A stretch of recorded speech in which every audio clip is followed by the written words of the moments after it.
Pero ahora nos vamos más adelante, ya muy, muy adelante. Si les digo que el Homo sapiens apareció hace 200.000 años, desde 200.000 años para acá, el humano ha avanzado tanto y ha evolucionado tanto que llegamos a hace 2.600 años, es decir, 600 años antes de Cristo, que como lo tenemos en nuestra línea del tiempo, después del nacimiento de Cristo es el 2020, por así decirlo, pero antes de eso ya existíamos, o sea, ya hay veces que no, que pensamos que desde el año cero ahí empezó todo.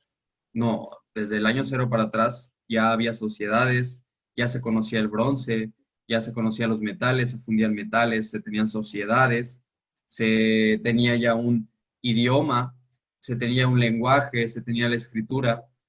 Y una de las civilizaciones que más a mí me llama la atención es la civilización de los griegos, porque en ese momento del mundo, antes de ellos y algunos miles de años atrás, ¿qué querían los humanos? Los humanos solamente buscaban sobrevivir, buscaban taparse, buscar cuevas para mantenerse calientes cuando hubiera climas extremos. Porque si se acuerdan, bueno, la era de hielo no solamente es una película donde se congela el mundo porque sí, o sea, hubo las llamadas glaciaciones, que fue cuando la Tierra se enfriaba de una manera impresionante y solamente los que se adaptaban a esos climas sobrevivían. Uno de ellos fuimos nosotros, por eso seguimos existiendo. Pero bueno, lo único que se interesaban era en comer, sobrevivir, dormir bien, si se le puede llamar dormir bien, acostado en una almohada que era una piedra y adentro de una cueva. Pero bueno, después llegaron los griegos, que ellos empezaron a hacer sociedades, a tener ah, ya reyes, a tener emperadores, a tener una sociedad más estructurada, vaya, y tener mucho tiempo libre. Yo digo que ellos tenían tiempo libre para pensar el porqué de todas las cosas, el porqué de todo lo que los rodeaba. Es decir, empezaron a ser más astutos y empezaron a preguntarse el por qué existía eh, el ser humano, por qué existimos, y se empezaron a preguntar el porqué de las cosas, de dónde viene todo lo que conocemos. ¿Esto está vivo o esto no está vivo? ¿Cómo sé que está vivo y cómo sé que no está vivo? Todas estas preguntas que nos pueden sonar un poco como ya ahorita raras, se las hicieron ellos y por eso son los grandes pensadores, estos filósofos griegos, y tienen mucho que ver con la química, como lo vamos a ver.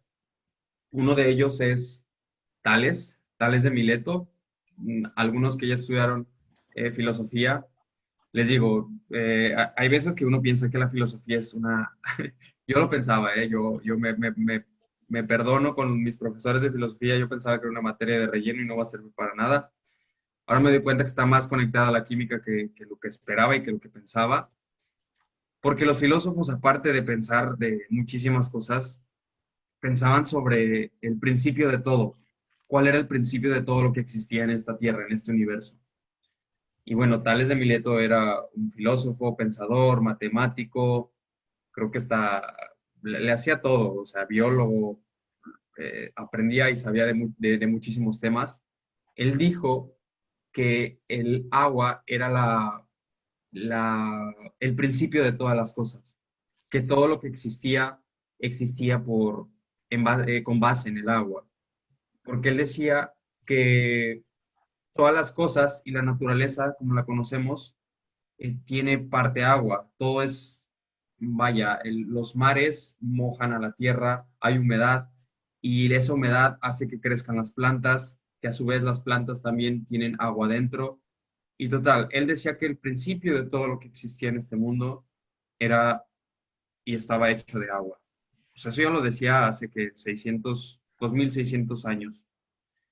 Y después llegó otro chico que se llamaba Anaxímenes, que le dijo, no, pues tú estás loco, no puede ser el agua. Para mí el aire es el principio de todo. El aire, él decía que era lo que mantenía unido al cosmos. En ese momento ya se volteaban a ver al cielo en la noche y veían estrellas y veían a los planetas. No saben ni cómo llamarles, pero ellos veían cosas brillantes. Y ellos decían que el aire, es decir, lo que no podemos tocar, pero que sabemos que existe, es el que mantiene unido al cosmos. Y ellos hacían una igualdad de que el cosmos era como la manera en la que el alma lo hacía con el cuerpo, el aire mantenía unido a todo el universo. Y también decía que el aire era eso porque él decía que no era el agua porque decía, mira, el agua cuando se evapora, es decir, ya ustedes saben que aquí aunque no la veamos hay agua en forma de vapor que le llamamos humedad. Esa humedad en algún momento se condensa en las nubes y él decía, esa agua llega a las nubes. Entonces el principio de todo es las nubes porque toman toda esa agua, el aire toma toda esa agua para volver a esparcirlo por todo el mundo. Entonces, él quería darle una respuesta de esta forma, al que el aire era el principio de todas las cosas. Y bueno, después llegó otro que dijo, no, mira, no, no es el agua, no es el aire, para mí que es el fuego. Dice, él decía que el fuego era la principal materia y fuerza de todo lo que se conocía. Él también decía que el fuego es la única materia que puede existir y puede desaparecer, no desaparecer, destruirse o cambiar de un momento para otro. Y que el fuego era más que el agua, porque bueno, cuando contactas agua y fuego, sabemos que el fuego se apaga. Pero ¿qué pasa cuando el agua se termina? Por ejemplo, en un bosque, cuando es húmedo, es muy difícil que vaya, que pueda prenderse, que pueda haber fuego. Pero cuando el agua se termina, cuando el aire se termina, el fuego puede aparecer y puede consumir todo lo que conocemos. Entonces él decía, para mí no es el agua, no es el aire, para mí es el fuego, el principio de todas las cosas. Es el elemento que da origen a todo lo demás. Y después llegó otro que es uno de mis favoritos, filósofos, que es Aristóteles. A él le debemos la ciencia como la conocemos ahorita, la ciencia, a categorizar, tenemos una ciencia de química, tenemos una ciencia de física. Él empezó poco a poco a darle esa categorización, ese orden a las cosas que iba investigando, le empezó a dar un orden a todo lo que iba conociendo. Y él decía que no era el agua, no era el aire, no era el fuego, no era la tierra, que había un quinto elemento que él le llamaba éter, que el éter era como algo que existía en el universo, no en la Tierra, porque él decía, es que todo lo que existe en la Tierra es imperfecto para nosotros, es perfecto para nosotros, pero quiero que veamos más allá de nuestro mundo. Y él decía que había algo que se llamaba éter, que era, que algunos después le empezaron a llamar un dios, otros que empezaron ya después en la ciencia que empezaron a ver que el éter era esa parte del carbono, hidrógeno y oxígeno que hicieron posible la vida en el planeta. Pero imagínense, o sea, hace 2.600 millones de años ya se preguntaban todas estas cosas que actualmente a veces también uno dice, pues, ¿cómo se formó o qué es el universo? Sepa Dios, ¿no? Sabe qué será eso. Y bueno, llegó otro después, un discípulo de un tal Leucipo, que era otro filósofo. Ese tal Leucipo lo que hizo fue agarrar una piedra, un metal, supongo. Lo que hizo fue partirlo a la mitad y después lo volvió a partir a la mitad y luego lo volvió a partir a la mitad, de modo que él dijo, es que cualquier materia, en este caso esta piedra o este metal que estoy partiendo, lo puedo partir infinidad de veces y puede seguir existiendo, así que sea una partecita más pequeñita. Y Demócrito, uno que era de sus alumnos, de sus discípulos, él después él empezó a pensar cómo era eso de dividir las partes y él dijo, sí, todo se puede dividir en milésimas, en muchísimas partes, pero va a llegar una parte, la última parte que conozcamos, que va a ser ya indivisible y le llamó átomos, que en griego átomos es indivisible, es decir, algo que ya no se puede dividir en más. Y para mí aquí es el momento en donde ya la química estaba tomando forma y donde ya tenía su esencia. Es decir, hasta hace, podría decir, 20 años, se supo que los átomos, como los conocemos, los núcleos, los protones, los electrones, se pueden dividir en partículas aún más pequeñas. pero para su edad decir que un átomo era lo más pequeño en lo que se puede dividir algo, lo que sea, tu celular, una hoja de papel, que llegas a un punto en donde es esa pequeñísima parte, creo que para su edad era muy adelantado. Y hasta la fecha tenemos el nombre de átomos para las partículas pequeñas que conforman cada elemento químico. Es decir, él también ya decía que no, un átomo de agua no iba a ser igual que un átomo de aire, o que un átomo de fuego no iba a ser igual que un átomo de tierra. Es decir, ya empezaba a darse las muestras de cómo la química iba a ir avanzando muy, muy rápido. Y bueno, como para cerrar toda esta parte que hemos hablado el día de hoy, me gustaría decirles que si se dan cuenta, la química, más que hablar hoy de química, hablé de toda la relación que tiene la química con otras materias. El principio del universo, sí, estaba presente la física, la astronomía, pero sabemos que sin hidrógeno y sin helio no hubiera podido ser posible la vida en el universo y hasta en la Tierra como la conocemos. Es decir, ahí ya hay otras dos disciplinas, dos materias que están tomadas en cuenta.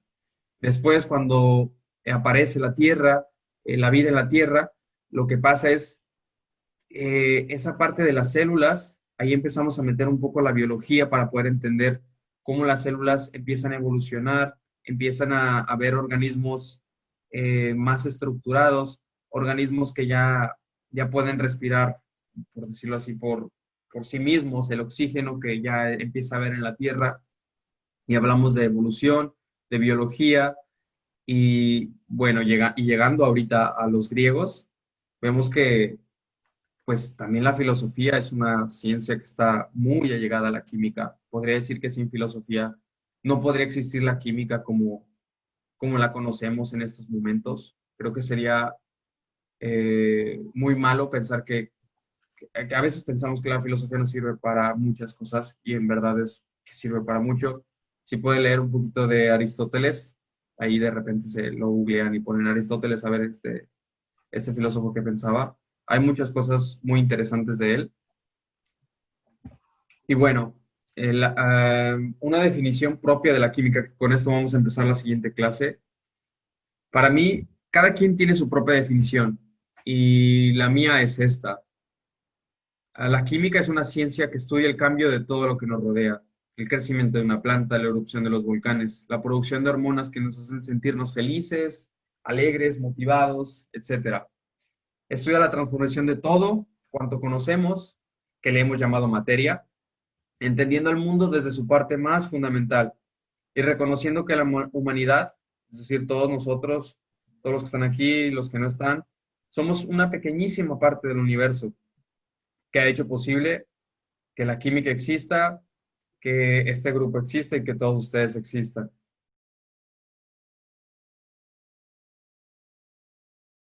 Estamos casi cerrando, chicos.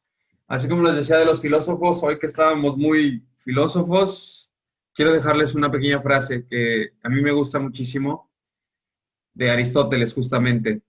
Él decía que somos lo que hacemos día a día, de modo que la excelencia no es un acto, sino un hábito. Es decir, para mí hay 5 cosas importantes en la vida: la curiosidad, la observación, la perseverancia, el sacrificio y la pasión. Y créanme que todos ustedes lo tienen, todos estos 5 puntos lo tienen. Curiosidad, me mandaron un correo para inscribirse a este curso. Observación, estuvieron viendo las diapositivas y estuvieron participando. Perseverancia, se quedaron hasta el final del curso. Sacrificio, igual en estas horas podrían haber ustedes durmiendo o haciendo otra cosa. Y pasión, pasión por ser mejores personas y por ser más felices y por aprender un poquito más de la vida, de la química y pues, de nosotros mismos.